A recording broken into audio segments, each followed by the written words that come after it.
আলোচনা বা এগিয়ে যাওয়ার মতো জাস্ট পথ চলা।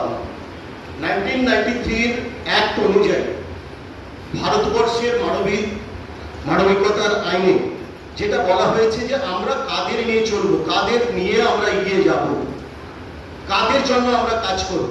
আমরা যদি নিজেদের মধ্যে নিজেদের সমাজকে গড়ে তুলতে চাই, তাহলে পিছিয়ে পড়া মানুষদের পাশে গিয়ে আমাদেরকে দাঁড়াতে হবে। এই পিছিয়ে পড়া মানুষের স্যার কিন্তু খুব ভালো কথা বলে গেছেন।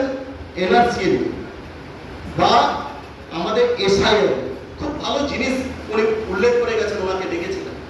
আমরা যদি নিজেরা প্রত্যেকে আজকের আমরা তো সমাজের পিছিয়ে পড়া এবং যারা কিছু জানে না, যাদেরকে এগিয়ে নিয়ে যেতে হবে, তাদের হাত ধরে আমরা সামনের দিকে এগিয়ে নিয়ে যাব।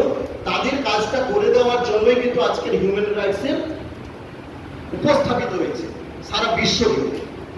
সেই জায়গায় দাঁড়িয়ে সবাইকে বলবো, আমরা আমাদের এলাকায় গিয়ে আজকের যারা বিভিন্নভাবে বিভিন্ন মানুষের দ্বারা সমস্ত জায়গায় কিন্তু লুণ্ঠিত হচ্ছে, তারা কিন্তু কোনো কাজে যাচ্ছে, গিয়ে সেখান থেকে ফিরে আসছে, কেন তাকে সহযোগিতা করার মতো মানুষ নেই।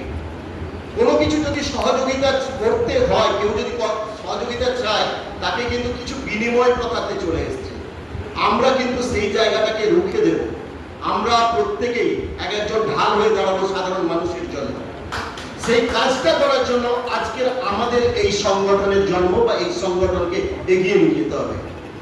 তাই আর বেশি কিছু না বলে আমার এই প্রথম পথ চলায় আমি যদি কিছু ভুল